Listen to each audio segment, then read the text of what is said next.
Dear students, നമ്മൾ മറ്റൊരു ചാപ്റ്ററിലേക്കാണ് കിടക്കുന്നത്. ഞാൻ 2 ചാപ്റ്റർ സ്കിപ്പ് ചെയ്യാണ്.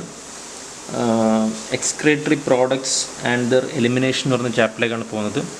അതിന് കാരണം ബിക്കോസ് ഓഫ് ഇറ്റ്സ് ഇമ്പോർട്ടൻസ്. വളരെ ഇമ്പോർട്ടൻ്റ് ആയിട്ട് ചാപ്റ്ററാണ്. പ്രത്യേകിച്ചും നമ്മുടെ +1 പരീക്ഷയ്ക്ക് മാത്രമല്ല, those who are appearing for entrance examination വളരെ ഇമ്പോർട്ടൻ്റ് ആയിട്ടുള്ളൊരു ലെസണാണ്. And as far as our physiological body function is also concerned. So excretory products and their elimination എന്ന് പറഞ്ഞ ചാപ്റ്ററിലേക്കാണ് കിടക്കുന്നത്.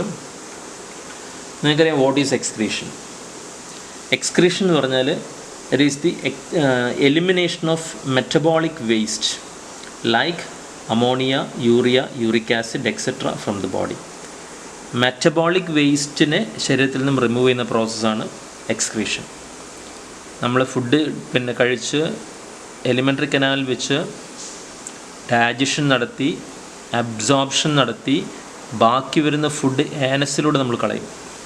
ആ പ്രോസസ്സ് എക്സ്ക്രീഷൻ അല്ല. That process is called egestion. EGESTION, egestion. ഇത് മറ്റൊന്നാണ് എക്സ്ക്രീഷൻ. നമ്മൾ രണ്ടെണ്ണത്തിനെയും വിസർജനം എന്നാണ് പറയുന്നതെങ്കിൽ പോലും ഇംഗ്ലീഷിൽ നേരത്തെ പറഞ്ഞത് ഇജഷനാണ്, ഇത് എക്സ്ക്രീഷനാണ്. എക്സ്ക്രീഷൻ എന്ന് പറഞ്ഞാൽ ഫുഡിനെയൊക്കെ വലിച്ചെടുത്ത് അത് സെൽസിലേക്ക് എത്തി അവിടെ മെറ്റബോളിസത്തിന് വിധേയമായി ബാക്കി വരുന്ന വേസ്റ്റ് ഉണ്ടാവും. ആ മെറ്റബോളിക് വേസ്റ്റിനെ പുറത്ത് കളയുന്ന പ്രോസസ്സാണ്. സാധാരണയിൽ ഉണ്ടാകുന്ന മെറ്റബോളിക് വേസ്റ്റ് എന്ന് പറയുന്നത് അമോണിയ, യൂറിയ, യൂറിക് ആസിഡ്. ഇത് മൂന്നും നൈട്രജൻ അടങ്ങിയ വേസ്റ്റ് മെറ്റീരിയൽസാണ്. ഈ നൈട്രജൻ അടങ്ങിയ വേസ്റ്റ് മെറ്റീരിയൽസ് കൂടുതലായിട്ടും ഉണ്ടാകുന്നത് പ്രോട്ടീൻ ഫുഡിൻ്റെ മെറ്റബോളിക് വേസ്റ്റ് ആയിട്ടാണ്. Okay, so that is what is called excretion. ഓരോ ജീവജാലങ്ങളിലും എക്സ്ക്രീറ്ററി പ്രോഡക്റ്റ് വ്യത്യാസം ഉണ്ടാകും. ടൈപ്സ് ഓഫ് എക്സ്ക്രീഷൻ 3 തരത്തിലുണ്ട്, പഠിച്ചോളണം. അമോണോടെലിസം, യൂറിയോടെലിസം, യൂറിക്കോടെലിസം. അമോണോടെലിസം എന്ന് പറഞ്ഞാൽ റിമൂവൽ ഓഫ് അമോണിയ. യൂറിയോടെലിസം എന്ന് പറഞ്ഞാൽ റിമൂവൽ ഓഫ് യൂറിയ. യൂറിക്കോടെലിസം എന്ന് പറഞ്ഞാൽ റിമൂവൽ ഓഫ് യൂറിക് ആസിഡ്. എന്താണ് അമോണോടെലിസം? നമുക്കറിയാം, പ്രോട്ടീൻ്റെ മെറ്റബോളിസം, പ്രോട്ടീൻ ഫുഡ് നമ്മൾ കഴിച്ച് അബ്സോർപ്ഷൻ നടത്തിയിട്ട് സെൽസിലേക്ക് പ്രോട്ടീൻ എത്തിക്കഴിഞ്ഞാൽ അവിടെ അത് മെറ്റബോളിസിന് വിധേയമാവും. മെറ്റബോളിസിന് വിധേയമായി കഴിഞ്ഞാൽ വേസ്റ്റ് പ്രോഡക്ട്സ് ഉണ്ടാവും പ്രോട്ടീനിന്. അങ്ങനെ ഉണ്ടാകുന്ന ആദ്യത്തെ വേസ്റ്റ് പ്രോഡക്ട്സാണ് ammonia. Ammonotelic organisms, aquatic invertebrates, aquatic insects, bony fishes, aquatic amphibians ആണ് പൊതുവെ അമോണോടെലിക് ഓർഗാനിസത്തിൽ വരുന്നത്. Ammonia is highly toxic. So excretion needs excess of water. വളരെ ടോക്സിക് ആയിട്ട് പ്രോഡക്റ്റാണ് അമോണിയ. അമോണിയ ശരീരത്തിൽ നീക്കം ചെയ്യണമെങ്കിൽ ധാരാളം വെള്ളം വേണം. Ammonia is really soluble in water and is excreted by diffusion through body surface or gill surface as ammonium ions. ശരീരത്തിൽ നിന്നും ഗിൽസിലൂടെയോ ബോഡി സർഫസിലൂടെയോ അമോണിയം അയോണുകളായിട്ട് ശരീരത്തിൽ നിന്ന് പുറത്ത് കളയുന്ന പ്രോസസ്സാണ് അമോണോടെലിസത്തിൽ വരുന്നത്. എക്സാമ്പിൾ നമ്മൾ നേരത്തെ പറഞ്ഞു കഴിഞ്ഞു. എന്തൊക്കെയാണ് examples? Aquatic insects, aquatic invertebrates, bony fishes, aquatic amphibians ഒക്കെയാണ്. ഇപ്പോൾ ടാഡ്പോൾ എന്ന് പറയുന്നത് തവളയുടെ കുഞ്ഞുങ്ങൾ, വാൽമക്രികൾ, അത് അമോണോടെലിക് ഓർഗാനിസമാണ്. ഓക്കെ, കിഡ്നിക്ക് ഇതിനകത്ത് വലിയ റോളൊന്നുമില്ല. കിഡ്നി അമോണിയനെ കാര്യമായിട്ട് റിമൂവ് ചെയ്യുന്നില്ല. രണ്ടാമത്താണ് യൂറിയോടെലിസം. യൂറിയോടെലിസം എന്ന് പറഞ്ഞാൽ യൂറിയ ആക്കിയിട്ടാണ് നൈട്രോജനസ് വേസ്റ്റ് മെറ്റീരിയൽ ശരീരത്തിൽ റിമൂവ് ചെയ്യുക. അപ്പോൾ അമോണിയ കളയാൻ ധാരാളം വെള്ളം വേണം. അപ്പോൾ വെള്ളം കൂടുതലായിട്ട് ലഭിക്കാത്ത അനിമൽസ് ഈ അമോണിയയെ യൂറിയ ആക്കിയിട്ട് കൺവേർട്ട് ചെയ്യും ശരീരത്തിൽ വെച്ചിട്ട്. ശരീരത്തിലെ ലിവർ എന്ന് പറയുന്ന ഓർഗൻ അമോണിയനെ കാർബൺ ഡൈ ഓക്സൈഡുമായി കൂട്ടിയോജിപ്പിച്ചുകൊണ്ട് യൂറിയ ഉണ്ടാക്കും. Okay, this is the structure of the urea ഇവിടെ കാണിച്ചിരിക്കുന്നത്. അപ്പോൾ യൂറിയ എങ്ങനെ ഉണ്ടാകുന്നത്? അമോണിയനെ മറ്റൊരു വേസ്റ്റ് മെറ്റീരിയൽസ് ആയിട്ടുള്ള കാർബൺ ഡൈ ഓക്സൈഡുമായിട്ട് യോജിപ്പിച്ചിട്ടാണ് യൂറിയ ഉണ്ടാക്കുന്നത്. ലിവറാണ് യൂറിയ ഉണ്ടാക്കുന്നത്. ഈ പ്രോസസ്സിനെ ഓർണിത്തൈൻ സൈക്കിൾ എന്ന് പറയുന്നത്, ORNITHINE, ഓർണിത്തൈൻ സൈക്കിൾ എന്നാണ് യൂറിയ ഉണ്ടാകുന്ന ബയോകെമിക്കൽ പ്രോസസ്സിനെ വിളിക്കുന്നത്. In liver ammonia is converted to less toxic urea, so it is need only a moderate quantity of water for excretion. Organism ആരൊക്കെയാണ്? പിന്നെ ureotelic organisms, cartilaginous fishes, terrestrial and semi aquatic amphibians, ഇപ്പോൾ തവളകളൊക്കെ, പിന്നെ mammals ഒക്കെ ഈ വിഭാഗത്തിൽ വരുന്ന ഓർഗാനിസംസാണ്. Then യൂറിക്കോടെലിസം. വെള്ളം ഒട്ടും ലഭിക്കാത്ത പ്രദേശങ്ങളിൽ വളർത്തുന്ന ജീവജാലങ്ങൾക്ക് അവയുടെ നൈട്രോജനിക് വേസ്റ്റ് മെറ്റീരിയൽസിനെ റിമൂവ് ചെയ്യാൻ വേണ്ടിയിട്ട് അമോണിയ ആയിട്ടും പറ്റില്ല, യൂറിയ ആയിട്ടും പറ്റില്ല. So they convert the urea into uric acid. Uric acid dry പെല്ലറ്റുകളായിട്ടോ അല്ലെങ്കിൽ സെമി ലിക്വിഡായിട്ടോ പുറത്തു കളയും. It is insoluble in water, so water is not required for excretion. Uricotelic animals examples insects, some land crustaceans, reptiles, പ്രത്യേകിച്ചും terrestrial reptiles, birds ഒക്കെ uricotelic ഓർഗാനിസമാണ്. പഠിച്ചോളണം.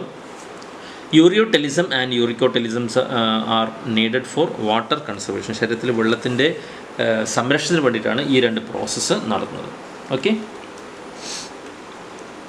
ഇനി ഓരോ ജീവജാലങ്ങളിലും എക്സ്ക്രീഷൻ നടത്താൻ വേണ്ടിയിട്ട് ഓരോ തരം എക്സ്ക്രീറ്ററി ഓർഗൻസ് കാണാം.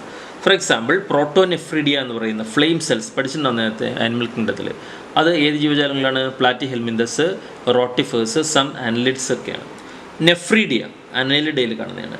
മാൽപീജിയൻ ട്യൂബ്യൂൾസ് ഇൻസെക്ട്സിൽ കാണുന്നതാണ്. Antennal gland or green gland crustaceans, prawn പോലുള്ള അനിമൽസിൽ കാണുന്നതാണ്. കിഡ്നീസ് ഹയർ ഓർഗാൻസിലാണ് കാണുന്നത്. ഇതൊക്കെയാണ് ഓരോ ജീവജാലങ്ങളെയും excretory organs. Okay.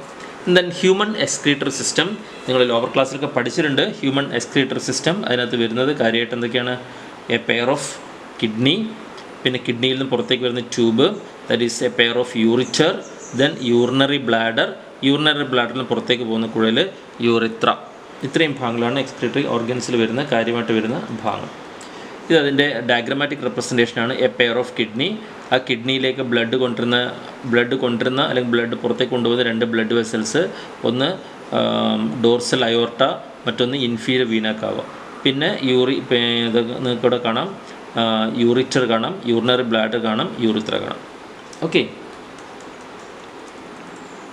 Structure of the kidney. ഇതാണ് ഒരു കിഡ്നി. ബീൻ ഷേപ്ഡ് ആയിട്ടുള്ള കിഡ്നിയാണ്. ഡാർക്ക് റെഡ് കളർ കാണുന്ന സാധനമാണ് kidney. Reddish brown bean shaped structure enclosed in a tough 3 layered fibrous capsule. കിഡ്നിക്ക് ചുറ്റും ഒരു കവറിംഗ് ഉണ്ട്. That is what is called fibrous capsule ഉണ്ട്. Then it is situated between the levels of last thoracic and third lumbar vertebrae. Dorsal side, ശരീരത്തിൻ്റെ പുറം ഭാഗത്ത് dorsal സൈഡിൽ നട്ടലിനോട് ചേർന്നാണ് കിഡ്നി സ്ഥിതി ചെയ്യുന്നത്. Length 10 to 12 centimetre, width 5 to 7 centimetre, thickness 2 to 3 centimetre. Average weight കിഡ്നിയുടേത് 120 അല്ലെങ്കിൽ 170 ഗ്രാംസ് ആണ്. Okay. Structure of the kidney. On the concave side of the kidney there is an opening called hilum. ഇതാണ് concave surface. ഇത് convex surface ആണ് back side.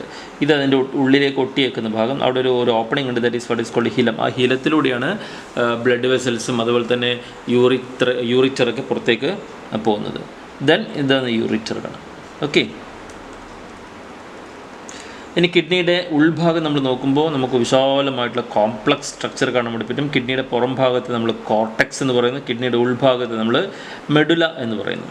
See, on the concave side of the kidney there is an opening called hilum through which the blood vessels, nerves, etc. enter in.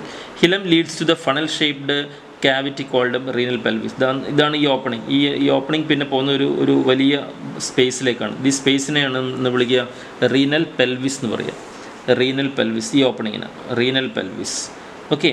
With projections called calyces. ഇവിടെ കുറേ projections കാണാം. ഈ renal പെൽവിസിലേക്ക് കുറേ projections കാണാം. 1, 2, 3, 4 അങ്ങനെ കുറേ projections കാണാം. ആ പ്രൊജക്ഷൻസിനെ വിളിക്കുന്ന പേര് calyces. CALYCS calyces. Okay. Then again structure of the kidney. കിഡ്നിക്ക് ഔട്ടർ പാർട്ട് കോർട്ടെക്സ് എന്ന് പറയും, ഇന്നർ പാർട്ട് മെഡുല എന്ന് പറയും. So this is cortex part, this is inner part, medulla part. Cortex part dark red പാർട്ടാണ്. Medulla എന്ന് പറയുന്നത് less red ആയിട്ടുള്ള പാർട്ടാണ്. പിന്നെ medulla has few conical projections called renal pyramids. നേരത്തെ പറഞ്ഞു കുറേ പ്രൊജക്ഷൻസ് ഉണ്ട്. ഇങ്ങനെ പിരമിഡ് ഷേപ്പിൽ ഒരു കോണിക്കൽ ഷേപ്പിൽ ഒരു പ്രൊജക്ഷൻസ് ഉണ്ട്. That is what is called renal pyramids അല്ലെങ്കിൽ medullary pyramids projecting into calyces. Okay. ഇതിവിടെ കണ്ടോ, ഇതാണ് പിരമിഡുകളുടെ തുടക്കം. ഇത് കാലിസസ് എന്ന് പറഞ്ഞാൽ നമുക്കിവിടെ കാണാം already. Cortex extent between the medullary pyramids is called renal columns or columns of Bertini. ഈ കോർട്ടെക്സ് എന്ന് പറയുന്നത് ഇതിൻ്റെ ഇടക്കൂടി ഇങ്ങനെ പുറത്തേക്ക് തള്ളി നിൽക്കുന്നേ കാണാൻ സാധിക്കും. കോർട്ടെക്സ് എന്ന് പറയുന്നത് ഇങ്ങനെ പുറത്തേക്ക് ഇങ്ങനെ ഇതിൻ്റെ ഇടയിലൂടെ ഇങ്ങനെ തള്ളിപ്പോകുന്നേ കാണാൻ സാധിക്കും. So this is what is called 1, 2, 3 ഇതൊക്കെയാണ് കോളംസ് ഓഫ് ബെർട്ടിനി അല്ലെങ്കിൽ medullary pyramids. Columns of Bertini എന്ന് പറയും. Okay, cortex extend in between the medullary pyramids as renal columns or columns of Bertini. Renal columns എന്നാണ് അതിനെ വിളിക്കുക, renal columns. ഇത് cortex ഉള്ളിലേക്ക് ഇങ്ങനെ പ്രൊജക്റ്റ് ചെയ്ത് നിൽക്കുന്നു. വീണ്ടും കോർട്ടെക്സ് ഉള്ളിലേക്ക് ഇങ്ങനെ പ്രൊജക്റ്റ് ചെയ്ത് നിൽക്കുന്നു. That part is called renal columns അല്ലെങ്കിൽ columns of Bertini. B should be capital. Columns of Bertini. ഇതാണ് കിഡ്നിയുടെ വീണ്ടും നേരത്തെ കാണിച്ച പിക്ചർ തന്നെയാണ് അറ്റ് എ ഗ്ലാൻസ്. ഓക്കെ, വളരെ സൂക്ഷിച്ച് നോക്കിക്കഴിഞ്ഞാൽ കാണാം ഇതിനകത്ത് ബ്ലഡ് വെസൽ വരുന്നു. ബ്ലഡ് വെസൽ വന്നിട്ട് അതിങ്ങനെ കുറേ ബ്രാഞ്ചസുകളായിട്ട് മാറുന്നു. ആ ബ്രാഞ്ചസുകൾ കിഡ്നിയുടെ എല്ലാ ഭാഗത്തും ഇങ്ങനെ സ്പ്രെഡ് ചെയ്ത് നിൽക്കുന്നതായി കാണാൻ സാധിക്കും. വളരെ സൂക്ഷിച്ച് നോക്കിക്കഴിഞ്ഞാൽ ഈ ഭാഗങ്ങളിലൊക്കെ നമുക്ക് എന്തൊക്കെയോ മറ്റ് ചില നേർത്ത കുഴലുകൾ കാണാൻ വേണ്ടി പറ്റും. നിങ്ങൾ പഠിച്ചിട്ടുണ്ട് നെഫ്രോൺസ് എന്നൊക്കെ പറഞ്ഞിട്ട്. ഓക്കെ, നെഫ്രോൺ നിങ്ങൾ പഠിച്ചിട്ടുണ്ട്. നെഫ്രോൺ വളരെ നീളമുള്ള കുഴലാണ് നെഫ്രോൺ എന്ന് പറയുന്നത്. Each kidney has nearly 1 million tubular nephrons. ഓരോ കിഡ്നിക്കകത്തും 10 ലക്ഷം നെഫ്രോണുകളുണ്ട്. Nephrons are the structural and functional unit of kidney. Each nephron has 2 parts. ഒരു നെഫ്രോൺ 2 പാർട്ടാണുള്ളത്, ഗ്ലോമർലസ് ആൻഡ് റീനൽ ട്യൂബ്യൂൾസ്. നമുക്കിവിടെ കാണാം സ്ട്രക്ചർ ഓഫ് ദ നെഫ്രോൺ. ഇതാണ് ഗ്ലോമർലസ് എന്ന് പറയുന്ന ഭാഗം. കിഡ്നിയുടെ നെഫ്രോണിൻ്റെ കപ്പ് ഷേപ്പുമായിട്ടുള്ള ഭാഗമാണ് ഗ്ലോമർലസ്. Glomerulus is the tough capillaries formed by afferent arterioles, a fine branch of renal artery. Blood from the glomerulus is carried away by efferent arterioles. ഇതാണ് ഈ ശരിക്കും കപ്പിന് ബോമാൻസ് ക്യാപ്സ്യൂൾ എന്ന് പറയും. ഈ ബോമാൻസ് ക്യാപ്സ്യൂളിൽ കാണുന്ന collection of blood vessel is called glomerulus.